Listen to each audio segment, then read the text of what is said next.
Para Sudaders, kumaha kabarna? Damang sadena dengan saya si Otong kembali lagi di channel Ningali Film. Pada alur cerita kali ini, kita akan membahas alur cerita dari film menceritakan tentang drama Cina misteri yang berlatar belakang era dinasti Ming, berfokus pada perjalanan seorang pendekar dunia persilatan dalam memecahkan teka-teki rumit. Drama ini menyajikan intrik istana, ketegangan konspirasi, dan kisah misteri yang terjalin dengan nuansa sejarah kuno.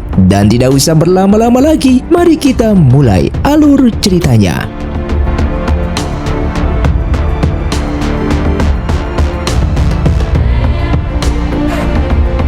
Film pun dimulai dengan pengejaran terhadap Luo Qiuming. Ia terpojok oleh petugas keamanan kerajaan. Meskipun diancam akan dibunuh, Qiuming menolak bicara dengan bersikap keras kepala.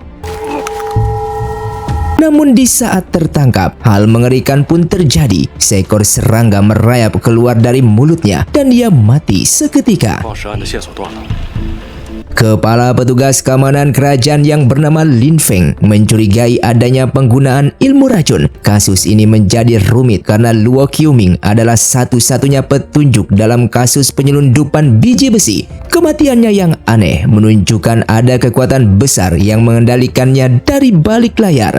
Mayat Qiuming pun dibawa dan hasil autopsi menjelaskan bahwa organ dalamnya habis digigit serangga hingga membusuk. Mereka menduga ini adalah racun Gu yang legendaris, sebuah ilmu hitam dunia persilatan yang menggunakan serangga untuk mengendalikan hidup dan matinya manusia. Meskipun dianggap rumor, namun keberadaan serangga di tubuh Qiuming menjadi bukti fisik yang tak terbantahkan, sehingga mereka akan melakukan penyelidikan lebih lanjut untuk melacak jejak terakhir Qiuming sebelum tewas. Di sisi lain, seorang pemilik toko bubur bernama Jian menyambut dua sahabat lamanya, Chu Bufan dan Liang, yang baru kembali setelah 6 tahun. Mereka adalah pendekar dunia persilatan yang memiliki ikatan persaudaraan yang sangat kuat.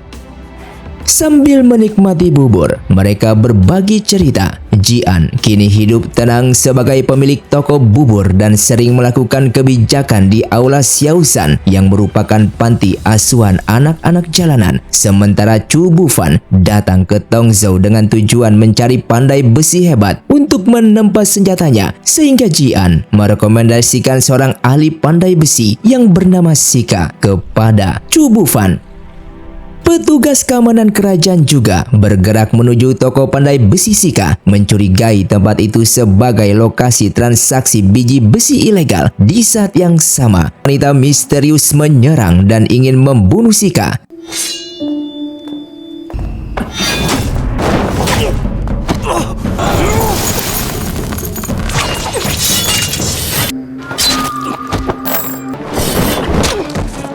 Pendekar wanita misterius lalu pergi dari sana setelah Lin Feng datang. Kekacauan pun terjadi hingga seekor serangga kembali keluar dari tubuh mayat tersebut.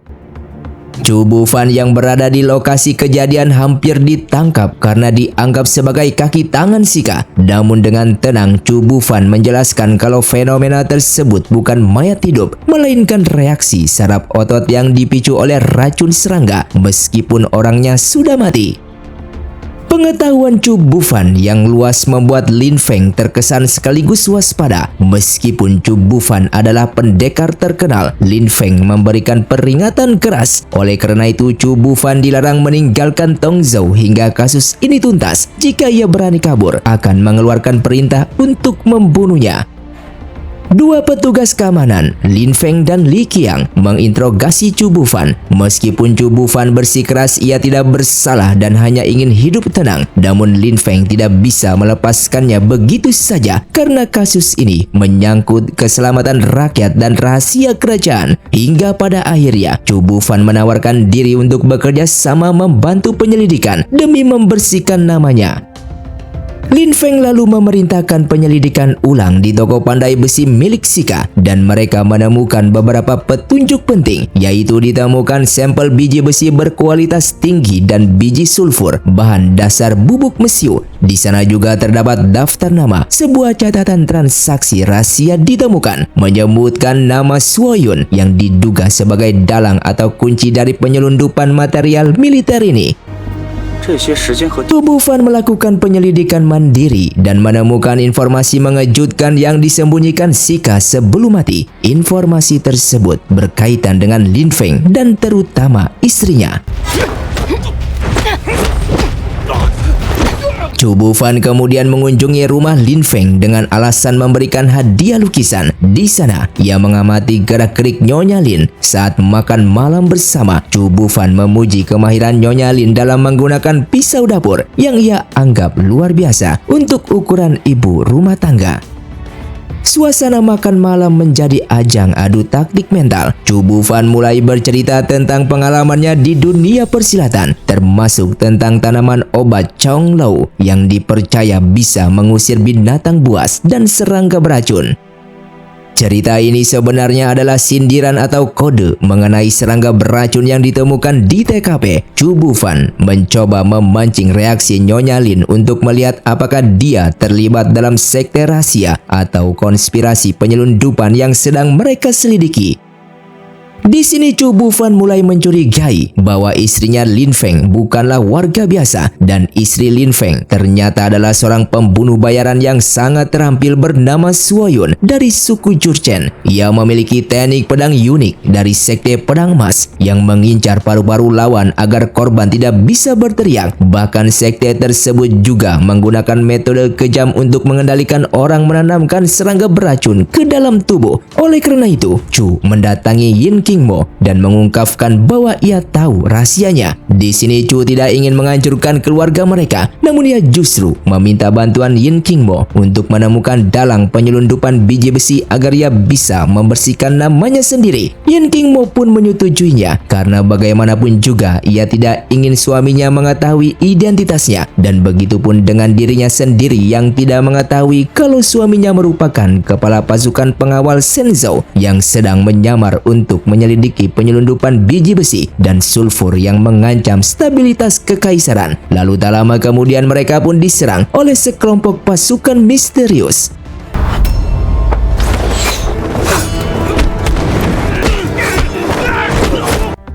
Di sudut gelap Tongzhou, Li Haifeng dan sekte rahasianya sedang mempersiapkan rencana besar. Mereka memproduksi kereta kuda berkualitas tinggi dalam jumlah massal untuk mengangkut biji besi dan sulfur bahan dasar mesiu.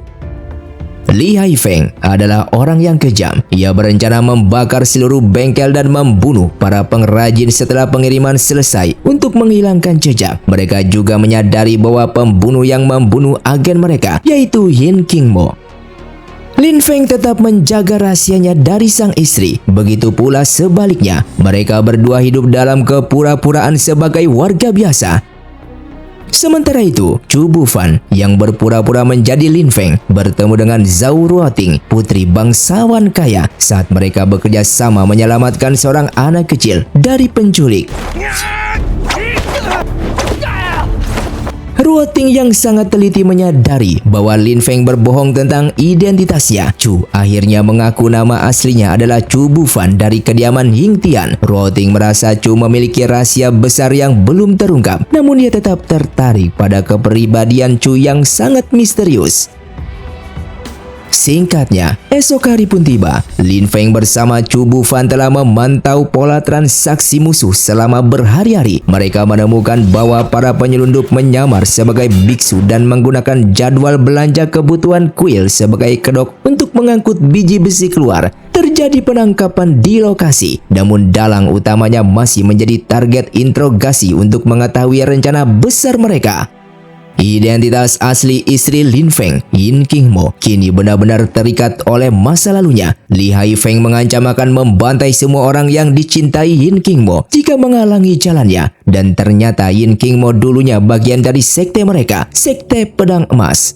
不要忘了你身体里流。 Ketua Sekte Pedang Emas, Li Haifeng, akhirnya menampakkan diri secara langsung di hadapan Lin Feng. Terungkap bahwa Lin Feng telah menyita barang berharga biji besi dan membunuh anak buah Li Haifeng sebelumnya. Pertarungan pecah di rumah mereka, memaksa Lin Feng menunjukkan kemampuan bela diri aslinya di depan istrinya.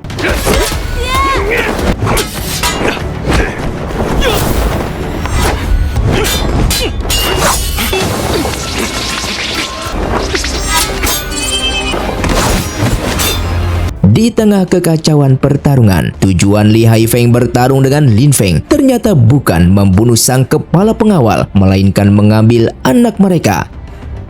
Setelah penculikan, dinding rahasia di antara mereka mulai runtuh. Terjadi perdebatan hebat yang penuh keputusasaan. Kecurigaan Lin Feng yang mulai menyadari bahwa istrinya bukan sekedar wanita biasa. Ia bingung mengapa kelompok kriminal tersebut mengenali istrinya dan mengapa target mereka adalah anaknya. Penyesalan Yin Qingmo, sang istri jatuh dalam histeria dan rasa bersalah. Ia mengaku bahwa dialah penyebab malapetaka ini dengan menginformasikan bahwa masa lalunya merupakan pembunuh bayaran dari Sekte Pedang Emas. Ternyata 6 tahun yang lalu, Lin Feng menemukan istrinya yang hampir mati membeku saat ia sedang berpatroli di perbatasan. Lin Feng menyelamatkannya dan memberinya kesempatan untuk hidup. Lin Feng terjebak dalam badai emosi. Sebagai kepala pasukan, ia harus membasmi penyelundupan yang dilakukan oleh Sekte Pedang Emas yang dipimpin oleh Li Haifeng. Namun dia tahu istrinya juga terlibat dalam sekte tersebut. Lin Feng tidak bisa tidur, terus meminum arak dan otaknya terbelah antara tugas negara dan rasa cintanya kepada sang istri. Chu Bufan mencoba membantu Lin Feng agar tetap fokus memecahkan kasus sekaligus memberikan kebebasan bagi istrinya nanti. Puncak ketegangan terjadi saat Lin Feng dan pasukannya melakukan penyergapan di lokasi transaksi yang mereka kira adalah pengiriman biji besi.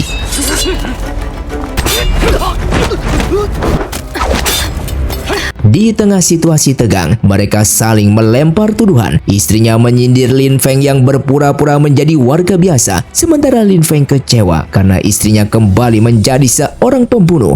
Ternyata transaksi barang ilegal tersebut hanyalah pengalihan perhatian. Transaksi yang asli sudah selesai di tempat lain. Cerita dimulai dengan Lin Feng, seorang perwira dari pengawal Shenhu yang menyelidiki kematian misterius seorang pandai besi bernama Sika. Sika bekerja di toko milik keluarga Zhao yang dikelola oleh pengurus Zhang. Meskipun Sika dikenal jujur dan rajin, investigasi mengungkapkan bahwa ia terlibat dalam penyelundupan biji besi berskala besar. Di kamar Sika, Lin Feng dan timnya menemukan lukisan seorang wanita panggung yang sangat misterius. Wanita itu ternyata adalah Yin Qingmo, istrinya sendiri. Melalui teknik pemanasan kertas lukisan, Lin Feng dan Chu Bufan menemukan lapisan tersembunyi yang menunjukkan lokasi gudang penyimpanan biji dan sulfur. Namun musuh utama mereka, Li Haifeng, sangat licik. Ia menggunakan taktik pengalian untuk memecah konsentrasi pasukan keamanan. Chu Bufan dan Lin Feng menyadari bahwa penyelundupan ini bukan sekedar masalah ekonomi, melainkan ancaman militer karena melibatkan bahan pembuatan senjata dan bahan peledak yang bisa mengancam keamanan wilayah Tongzhou. Namun berkat informasi dari Xiaoqi dan Liang, mereka menyadari bahwa barang asli biji besi dan sulfur disembunyikan di hutan pinggiran barat.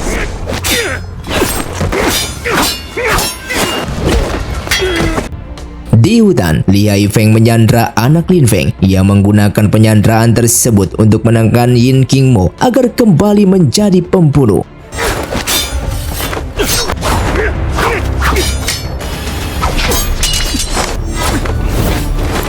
Yin Qingmo pun dengan tegas dengan menyatakan bahwa bukan sukunya yang ia hianati, melainkan ambisi kejam Li Haifeng yang mengorbankan rakyat dan anak-anak demi kekuasaannya.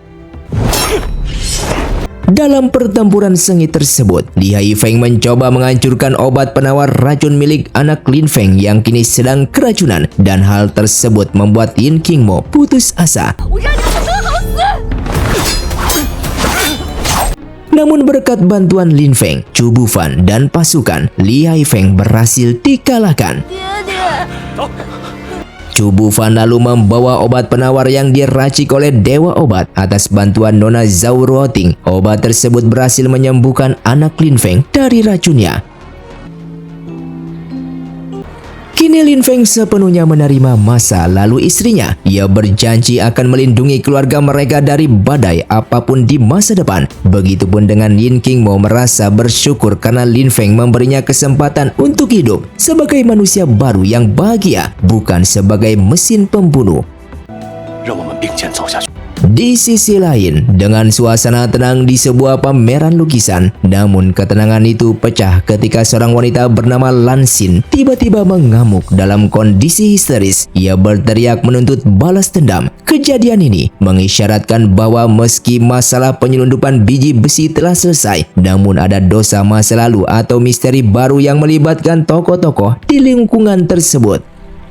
Dengan kegemparan di sebuah galeri seni bernama Ruang Lukisan Asap, seorang pelukis berbakat bernama Lan Xin ditemukan tewas mengenaskan. Pemilik galeri, Nyonya Gu, memerintahkan agar mayatnya segera ditutup kain untuk menutupi kepanikan, terutama karena ada tamu penting, yaitu Dewan Kementerian Lin yang datang membawa 1000 tael emas untuk membeli jasa pelukisnya. Di saat petugas pemerintah yang dipimpin oleh petugas keamanan tiba di lokasi, terjadi keanehan. Jasad Lan Xin telah hilang dan digantikan oleh sebuah orang-orang sawah. Di tempat tersebut ditemukan gantungan kayu bertuliskan nama Chu Bufan.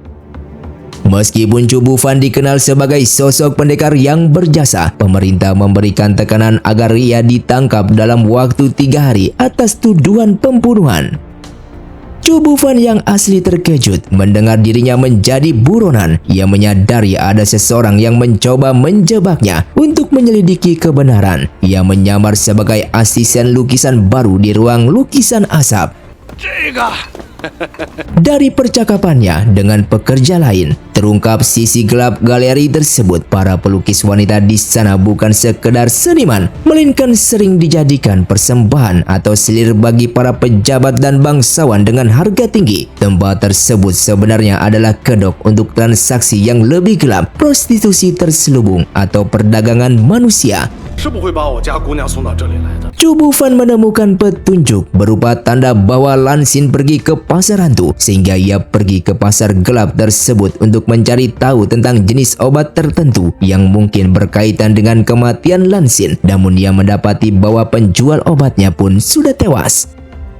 Di saat sedang menyelidiki, Chu Bufan diserang dan diikuti oleh seorang wanita misterius. Ternyata wanita itu adalah Lan Xin. Lan Xin memalsukan kematiannya untuk melarikan diri dari Nyonya Gu dan organisasi di balik galeri seni tersebut. Ia meminta bantuan Chu Bufan untuk menyelamatkan para gadis lain yang masih terjebak di sana. Cerita kembali ke galeri, di mana Nyonya Gu marah besar karena kehilangan nilai transaksi dari Lan Xin. Ia mengancam Han Xiu, pelukis lainnya, bahwa jika ia tidak patuh, nasibnya akan berakhir tragis seperti lonceng angin. Istilah untuk para gadis yang telah dibunuh atau disiksa hingga tewas. Chu Bufan awalnya hanya ingin membersihkan namanya karena ia dituduh terlibat dalam kematian Lan Xin. Namun ia kemudian bertemu dengan Lan Xin yang ternyata masih hidup dan dalam kondisi sekarat akibat efek samping racun obat yang sebelumnya diminum. 中毒。 Di saat mencoba membawa Lan Xin pergi, Chu Bufan dihadang oleh Mu yang menuntut aturan pasar hantu. Chu Bufan membawa Lan Xin ke tempat aman. Di sana, ia dibantu oleh Zhao Ruoting dan teman-temannya yang berhasil menetralkan racun di tubuh Lan Xin. Chu Bufan kemudian menemui petugas keamanan untuk membuktikan bahwa Lan Xin tidak mati dibunuh olehnya, melainkan memalsukan kematian untuk mengungkapkan rahasia besar galeri tersebut. Chu Bufan membawa petugas keamanan ke ruangan lukisan gelombang asap untuk membongkar mekanisme rahasia di bawah panggung, tempat Lan Xin menyembunyikan diri saat pura-pura mati. Chu Bufan menunjukkan adanya ruang bawah tanah dan alat penukar orang-orang sawah yang digunakan untuk menipu semua orang. Namun di saat mekanisme itu dibuka di hadapan para petugas, mereka justru menemukan sesosok mayat. Setelah ditemukannya mayat Dewan Kementerian Lin, Chu Bufan berada di lokasi kejadian dan dituduh oleh Nyonya Gu, pemilik galeri, sebagai pembunuhnya. Nyonya Gu memfitnah Chu Bufan dengan mengatakan bahwa hilangnya Lan Xin dan kematian Tuan Lin adalah rencana jahat Chu Bufan untuk menjatuhkan galerinya. Meskipun Hakim Liu memerintahkan penangkapan kepada Chu Bufan, namun Chu tidak menyerah. Untuk membuktikan ada sesuatu yang disembunyikan, ia melakukan aksi nekat dengan menyandra Hakim Liu. Ia bertaruh bahwa ada rahasia besar di bawah pohon kuno ribuan tahun di halaman galeri. Chu Bufan teringat pesan Lan Xin saat pingsan tentang pohon kuno dan lonceng angin. Ia memaksa petugas untuk menggali akar pohon tersebut sebagai syarat pembebasan Hakim.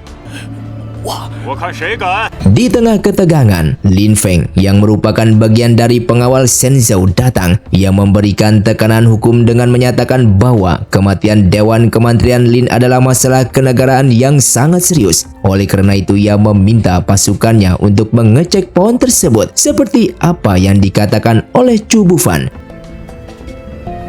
Dan benar saja, ditemukan tumpukan tulang berulang manusia yang sudah lama terkubur di bawah pohon tersebut. Hal ini membuktikan bahwa galeri lukisan asap telah menjadi tempat pembuangan mayat selama bertahun-tahun. Yang ternyata Nyonya Gu di bawah kendali seorang pejabat korup bernama Maren. Mereka menjalankan bisnis gelap dengan mengeksploitasi pelukis wanita berbakat, sehingga mereka dibawa ke kantor pemerintahan atas tuduhan pembunuhan selama ini. Namun secara mengejutkan, seorang wanita bernama Hansu maju dan mengakui semua perbuatan tersebut. Hansu mengaku bahwa ia yang membunuh Dewan Kementerian Lin karena dendam. Bahkan mayat-mayat di bawah pohon adalah para pelukis yang sudah ia bunuh. Meskipun Hansu mengaku, namun di sana ia seperti mengisyaratkan adanya konspirasi yang lebih dalam. Walaupun Chu Bufan berhasil membersihkan namanya dari tuduhan pembunuhan berkat bantuan Lin Feng dan keberaniannya bertaruh pada rahasia pohon kuno, namun kasus ini belum sepenuhnya tuntas karena keterlibatan tokoh-tokoh kuat dan rahasia kelam di balik bisnis lukisan tersebut yang masih menyisakan banyak tanda tanya. Chu Bufan menyadari ada yang janggal. Ternyata Hansu terpaksa mengaku bersalah karena Maren menyandra adiknya. Hansu mengorbankan dirinya agar adiknya selamat. Akibat pengakuan palsu ini, Maren dan Nyonya Gu dibebaskan oleh hakim yang sangat bodoh, sementara Hansu ditahan ke dalam penjara. Namun di sini Chu Bufan tidak tinggal diam. Ia bekerja sama dengan Lin Feng. Lan Xin mengungkapkan kekejaman Maren dan memberitahu keberadaan buku kas rahasia yang berisi bukti kejahatan Maren dan Nyonya Gu. Buku kas tersebut disembunyikan di dalam sebuah sulaman su, warisan ibu Lan Xin.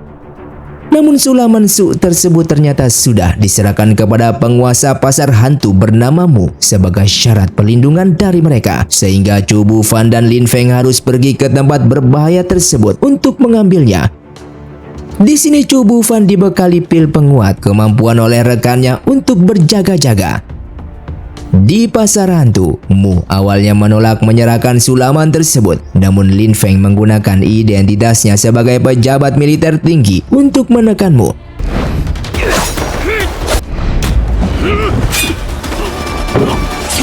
Chu Bufan menawarkan liontin karang berharga pemberian dari Zhao Roting sebagai pengganti sulaman su agar kesepakatan bisa berjalan damai tanpa bertumpahan darah di wilayah pasar hantu. Dengan didapatkannya kembali sulaman su yang berisi buku kas tersebut, Chu Bufan dan Lin Feng kini memiliki bukti yang kuat untuk menjerat Maren dan Nyonya Gu atas pembunuhan berantai, membebaskan Hansu dari penjara, dan menyelamatkan adiknya yang masih disandra. Setelah mereka mendapatkan bukti, terungkap bahwa kejahatan Maren dan Nyonya Gu menjalankan bisnis galeri lukisan dengan mengeksploitasi para pelukis berbakat yang tidak punya latar belakang keluarga kuat. Mereka memperlakukan pelukis seperti hewan peliharaan demi keuntungan. Sementara kematian Dewan Kementerian Lin terungkap bahwa ia mati mendadak setelah makan bakso dan bukan karena diracun secara langsung, namun mayatnya disembunyikan oleh Nyonya Gu di kotak rahasia untuk menutupi skandalnya. Dengan bantuan Chu Bufan dan bukti sulaman su, Maren dan Nyonya Gu akhirnya ditangkap. Meski Maren adalah keponakan selir, ia tetap dihukum penggal sesuai hukum dinasti Ming. Sementara para pelukis yang selamat memutuskan pindah ke Suzhou untuk memulai hidup baru yang tenang. Setelah kasus selesai, hubungan antara sang pendekar dan putri kaya ini pun semakin erat. Cerita berpindah ke masalah pribadi yang menimpa Xiaoqi, seorang anak yang dekat dengan Chu Bufan. Xiaoqi menggadaikan jepit rambut peninggalan ibunya demi biaya pengobatan adiknya yang bernama Wu. Namun saat ingin menebusnya, jepit itu sudah dibeli oleh orang kaya. Xiaoqi mencoba meminta kembali jepit itu, namun malah dipukuli oleh pengawal keluarga kaya tersebut. Chu Bufan merasa bertanggung jawab. Ia mencoba menyusup ke kediaman mewah tersebut untuk mengambil kembali jepit rambut itu. Namun ia menyadari penjagaan di sana setara dengan pengawal istana.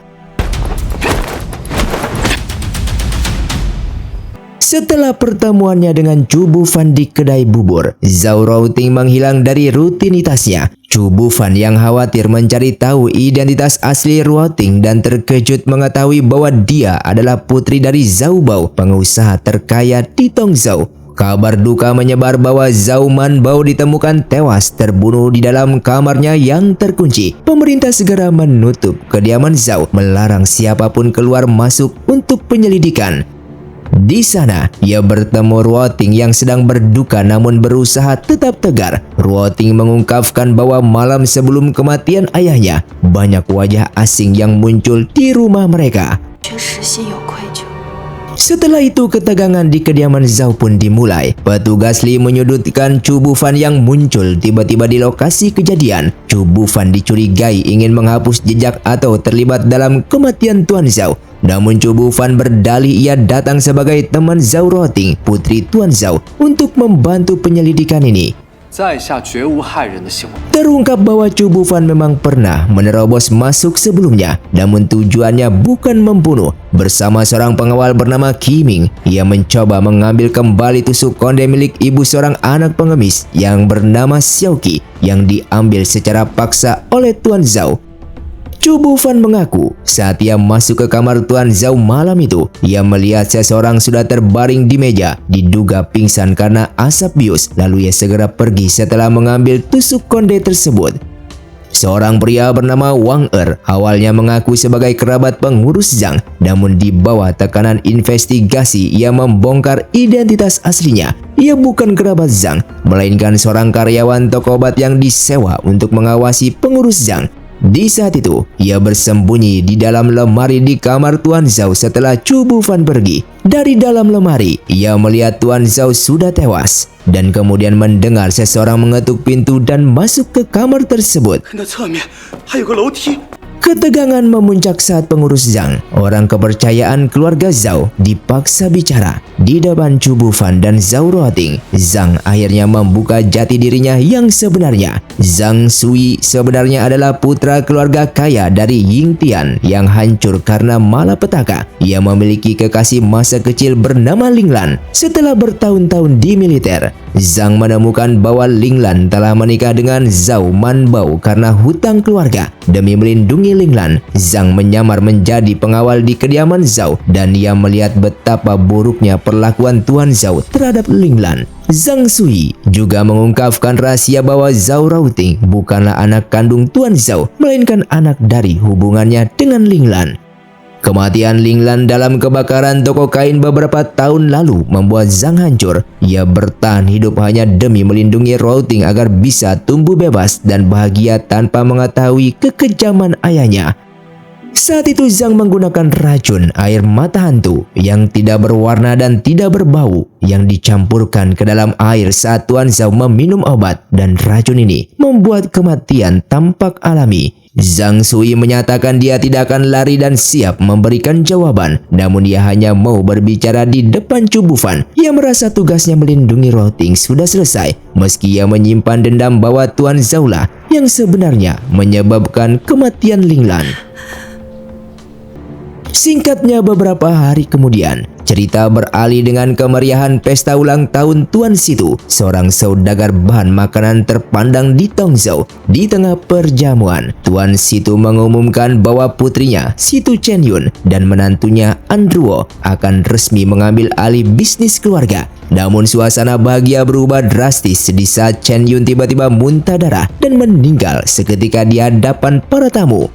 Tabib dan petugas pengadilan menyatakan tidak ada tanda-tanda keracunan. Kematiannya dinyatakan sebagai kematian mendadak karena sakit. Namun Zhao Roting, sahabat Chen Yun, tidak percaya begitu saja. Ia merasa ada yang aneh karena Chen Yun selama ini sehat, meskipun sempat mengeluh nyeri dada beberapa hari sebelumnya. 看起来就是中毒的样子。 Zhao Roting mencurigai menantu keluarga Situ, Andruo, karena sebagai suami, dialah yang paling diuntungkan secara finansial atas kematian istrinya sebagai pewaris tunggal, sehingga Roting meminta bantuan Chu Bufan untuk menyelidikinya.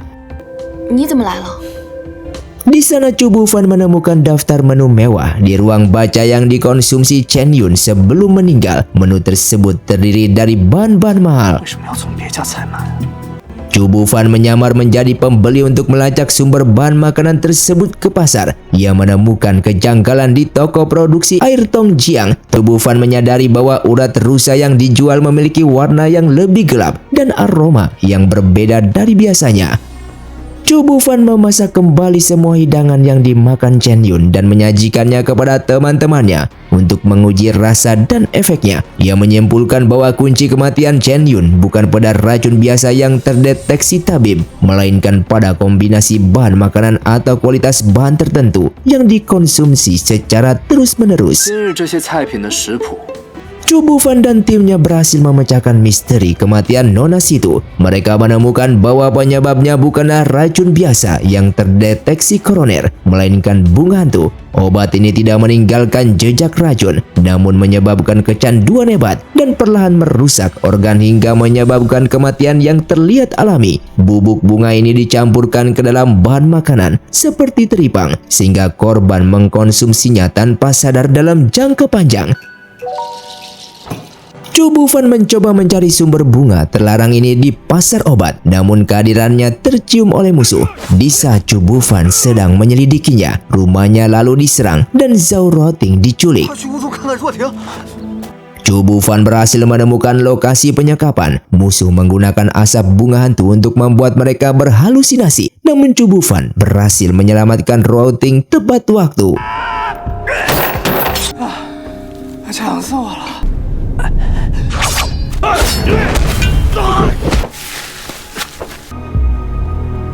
Penyelidikan mengarah pada Luo dari pavilion Luo Zeng. Melalui intimidasinya, memaksa Luo memakan dagangannya sendiri yang beracun. Lalu Chu Bufan mendapatkan nama Tuan Muda Sun. Dijelaskan keluarga Sun merupakan pedagang dari Aizhou yang baru pindah ke Tongzhou setahun yang lalu. Ambisi mereka adalah menggantikan posisi keluarga Situ sebagai pengusaha perdagangan bahan makanan di Tongzhou. 你吩咐的事我都办得妥妥的。 Untuk menangkap Tuan Muda Sun yang sangat berhati-hati, mereka menyusun rencana jebakan, menggunakan nama besar keluarga Zhao untuk memesan teripang dalam jumlah besar. Meskipun berbahaya, Zhao Roting bersikeras ikut serta dalam pertemuan tersebut karena Tuan Muda Sun hanya akan muncul jika melihat perwakilan sah dari keluarga Zhao. Chu Bufan, Zhao Roting, dan King Ming pergi ke kediaman keluarga Sun untuk menyelidikinya. Di sana mereka bertemu dengan seseorang yang mengaku sebagai Sun Anyang, tuan muda keluarga Sun. Namun ada kejanggalan pada sampel teripang yang diberikan. Teripang itu terlalu bersih dan tidak mengandung racun, membuat mereka sadar ada sesuatu yang tidak beres. Setelah lolos dari upaya jebakan di kediaman tersebut, Chu Bufan berhasil menangkap Sun Anyang melalui interogasi keras. Terungkap fakta yang mengejutkan. Sosok tersebut adalah Sun Anyang palsu bernama Zhang Hao, seorang penduduk desa yang dibayar karena kemiripan wajahnya. Sun Anyang yang asli ternyata sudah meninggal dunia setahun yang lalu. Zhang Hao diperintah oleh seseorang pria misterius yang ciri-cirinya sangat mirip dengan Andruo. 记住，到哪我都能。 Anruo awalnya dikenal sebagai menantu keluarga Situ yang tampan dan baik hati, suami dari Situ Chen-yun. Namun terungkap bahwa Anruo sebenarnya adalah anak kandung dari Sun Dingjing, pemimpin keluarga Sun yang tidak diakui karena status rendah ibunya. 坑害百姓，害死 Demi ambisi ayahnya dan kekuasaan, Anruo terlibat dalam konspirasi, bekerja sama dengan keluarga Sun untuk merebut posisi bisnis keluarga Situ, mencampur bahan makanan dengan racun bunga Jinghua yang menyebabkan kematian istrinya sendiri, yaitu Situ Chen-yun. Klimaks cerita ini terjadi ketika Chu Bufan berhadapan dengan Anruo. Di tengah perdebatan mereka tentang moral dan cinta, terungkap bahwa Tian-er, anak Anruo dan Situ Chen-yun, telah dibawa oleh kakeknya sendiri Sun Dingjing. Sun Dingjing menggunakan cucunya sendiri sebagai alat negosiasi atau sandera untuk memastikan rencana besar keluarga Sun tetap berjalan. 我不去，走，那是二去。我这正经生意，哎呦喂！ Setelah keadilan ditegakkan, Anruo mencoba mengakhiri hidupnya dengan minum racun di makam Chen-yun karena rasa bersalahnya dan kesedihan yang mendalam. Beruntung Chu Bufan dan Ruo Ting menemukannya tepat waktu dan membawanya untuk diobati. 您姐姐那般通透之， Dalam percakapan terakhir, Anruo merasa sangat bersalah karena harus memanfaatkan kecurigaan Ruo Ting untuk melancarkan rencana almarhumah Chen-yun. Ruo Ting yang akhirnya memahami pengorbanan cinta antara Anruo dan Chen-yun, meskipun cara yang mereka tempuh sangat tragis dan penuh rahasia. 女儿的心急，她曾跟我说， Setelah itu, Zhao Ruting yang menerima surat wasiat dari sahabatnya Chen-yun. Ruting diminta menjaga Tian-er, anak yatim piatu yang ditinggalkan kakak Yun. Ruting menyerahkan kunci gudang pusaka kepada Tian-er sebagai simbol warisan dan tanggung jawab besar. Ruting berjanji akan membimbing Tian-er agar tumbuh menjadi pribadi yang tangguh di tengah dunia yang kejam. 说等我大一点才给我。 是你娘亲留给你的重托。 Cerita berpindah ke konflik utama yang melibatkan Sao Heng, ketua rombongan opera musim semi dan gugur. Sao Heng memohon keadilan di kantor pemerintah karena pusaka keluarganya, tusuk konde, dicuri oleh orang kaya bernama Wang Susu. Pejabat setempat menolak menyelidiki karena Wang Susu adalah orang berpengaruh yang telah menyogok atau memberikan uang kompensasi kepada rombongan opera. Sao Heng lalu diusir karena dianggap telah mengganggu. 孔雀翎那是戏班传，是大人。 Sao Heng yang menolak 1000 emas dari Wang Susu karena baginya pusaka itu adalah jiwa tim operanya. Ia bahkan rela menghabiskan seluruh tabungannya, 1000 tael perak, demi mendapatkan kembali giok tersebut. Kemudian Chu pun tertarik membantu, baik karena rasa keadilan maupun karena imbalan perak yang ditawarkan bisa membantu urusan finansialnya sendiri. Chu Bufan mencoba menyusup ke kediaman Wang Susu dengan menyamar sebagai seorang pelayan. Namun kediaman Wang memiliki aturan unik bahwa semua pelayan harus berwajah sangat tampan atau cantik karena Tuan Wang adalah seorang elegan yang mementingkan estetika. Chu Bufan yang mungkin berpenampilan biasa saja langsung ditolak oleh kepala pelayan karena dianggap tidak sesuai. Di saat menyelidiki, Chu Bufan mendengar gosip tentang Yunling, seorang bintang opera terkenal dari masa lalu. Yunling dikabarkan kawin lari dengan seorang pelayan dari kediaman Shen dan menghilang sejak saat itu. Chu Bufan menyadari bahwa Sao Heng menyembunyikan fakta penting. Ternyata hilangnya tusuk konde merak ini berkaitan erat dengan Yunling dan jubah opera yang dikenakannya. Chu mengancam akan berhenti membantu jika Sao Heng tidak jujur mengenai apa yang sebenarnya terjadi di malam itu. Muncul sebuah surat yang menyatakan Yunling kawin lari dengan seorang pelayan bernama Liu Li dari kediaman Wang. Namun Sao tidak percaya karena tusuk konde merak tersebut sudah hilang dari tubuh Yunling sebelum pertunjukan di kediaman Wang berakhir. Chu Bufan dan rekannya King Ming mencurigai ada sesuatu yang tidak beres di kediaman Wang. Keluarga ini sangat tertutup dan hanya menerima pekerja melalui koneksi orang dalam. Chu Bufan mengalihkan fokus penyelidikan kepada Bai Yue, seorang pendamping baru di kediaman Wang yang sering berhubungan dengan dunia luar. Bai Yue digambarkan sebagai pria yang sombong dan picik. Ia sempat berselisih dengan Zhao Ruting di toko kain karena berebut brokatsu yang sudah dipesan orang lain. Kemudian Bai Yue mencoba membalas dendam dengan mendatangi toko kain Routing untuk menghancurkannya. Namun Routing yang cerdas menggunakan taktik diplomatis. Ia berpura-pura mengalah, meminta maaf, dan memberikan brokat Su yang diinginkan Bai Yue secara gratis. 我向你赔礼道歉。 Tujuannya menjadikan Bai Yue sebagai pintu masuk informasi. Zhao Routing, putri orang terkaya di Tongzhou, menggunakan bisnis kain keluarganya sebagai kedok untuk menyelidiki kediaman Wang Jiangsen. Ia berpura-pura ingin bertemu dengan Bai Yue, seorang pemuda di kediaman Wang, dengan alasan urusan bisnis kain. Di kediaman Wang, Routing bertemu dengan Cheng Tianxi, seorang komandan Yunqi pengawal militer tingkat 6. Cheng Tianxi langsung tertarik pada kenyataan dan kecantikan Routing, bahkan berencana menikahinya demi harta. Routing menyadari tatapan meremehkan dari Cheng Tianxi yang membuatnya semakin curiga ada sesuatu yang busuk di kediaman tersebut. Chu Bufan muncul dengan menyamar sebagai peramal. Ia mendekati seorang anak buah atau kerabat Wang yang sedang cemas, memberitahukannya bahwa ia sedang dalam bencana dan hanya seseorang nona dari keluarga kaya di barat laut merujuk pada Zhao Routing yang bisa menyelamatkannya. Ini tampaknya menjadi bagian dari rencana besar untuk mengadu domba para pelaku.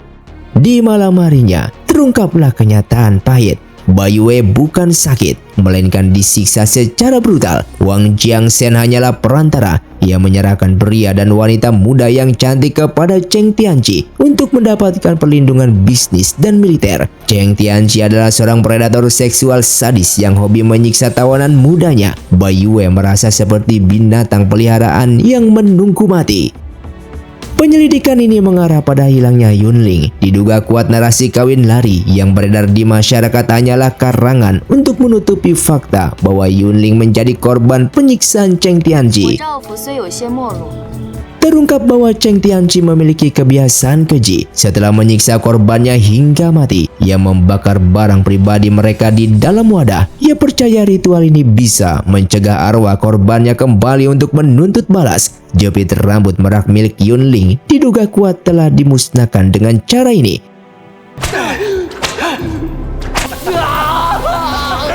Kemudian Chu Bufan berhasil menyelamatkan bernama Chun dari cengkraman Cheng Tianxi. Chun menjadi saksi kunci yang melihat langsung bagaimana Cheng Tianxi membuang barang-barang ke wadah giok tersebut. Chu Bufan berencana membawa Chun ke kantor pemerintah untuk melaporkan kejahatan sang komandan.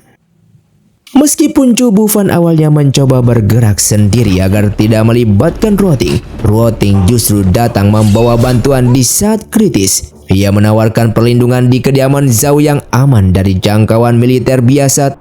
Setelah penyelidikan panjang, Chu Bufan berhasil mengungkapkan kebenaran di balik kematian Yunling, murid dari ketua tim opera Shao Heng. Bukti utama, Chu Bufan menemukan kostum opera Yunling yang hilang di kediaman Cheng Tianxi. Selain itu, ditemukan sisa-sisa jepit rambut merak yang terbakar, barang bukti yang selama ini dicari. Terungkap bahwa Cheng Tianxi dan Wang Susu memiliki ruangan rahasia yang bersifat alat penyiksaan. Mereka menyiksa banyak pria dan wanita hingga tewas, termasuk Yunling. Meskipun Cheng Tianxi dan Wang Susu mencoba mengelak dengan menyusup atau menghancurkan bukti pembakaran gudang, campur tangan petugas pemerintah dari bukti abu dalam guci giok membuat mereka tidak bisa berkutik apapun. Bang Kisran akhirnya memerintahkan agar keduanya dijebloskan ke penjara. 简直是罪无可恕！ Setelah kasus selesai, ketua tim Shao mencoba memberikan uang hadiah kepada Chu Bufan, namun Chu menolaknya secara halus. Ia merasa tim opera lebih membutuhkan uang tersebut untuk bertahan hidup. Ketua tim Shao memuji Chu Bufan sebagai sosok kesatria sejati yang mengutamakan moral di atas keuntungan pribadi. Di bagian akhir film ini, fokus pada perpisahan antara Chu Bufan dan Zhao Routing. Routing merasa dirinya tidak lagi pantas untuk Chu karena perubahan hidup dan kesulitan yang dialaminya. Namun Chu Bufan menegaskan bahwa nilai seseorang tidak ditentukan oleh nasib buruk yang menimpanya. Chu Bufan memberikan sebuah hadiah untuk Routing dan berpesan agar ia membuktikannya setelah Chu pergi. Di sini Cho Bufan harus melanjutkan perjalanan untuk menyelesaikan tugas penting lainnya yang kemungkinan berkaitan dengan kasus penyelundupan biji besi dari bagian cerita sebelumnya. Mereka pun berpisah dengan harapan bahwa meskipun dunia sedang kacau, mereka akan tetap menjaga jati diri masing-masing. Film ini berakhir dengan pesan tentang integritas dan pengorbanan. Cho Bufan digambarkan sebagai pahlawan pengembara yang datang menyelesaikan kekacauan, memberikan keadilan bagi yang lemah, lalu pergi tanpa meminta imbalan. Hubungannya dengan Rou-Ting berakhir secara saling mencintai, namun tugas dan takdir memaksa mereka menempuh jalan yang berbeda. Dan film pun tamat. Terima kasih untuk kalian yang sudah menonton film ini dari awal hingga akhir. Kalian sangatlah luar biasa. Buat kalian yang mau request film selanjutnya, silahkan komentar di bawah ini. Sampai jumpa di video selanjutnya. Saya pamit urang dari ningali film. Sioto ngundur diri dan salam Sundaners.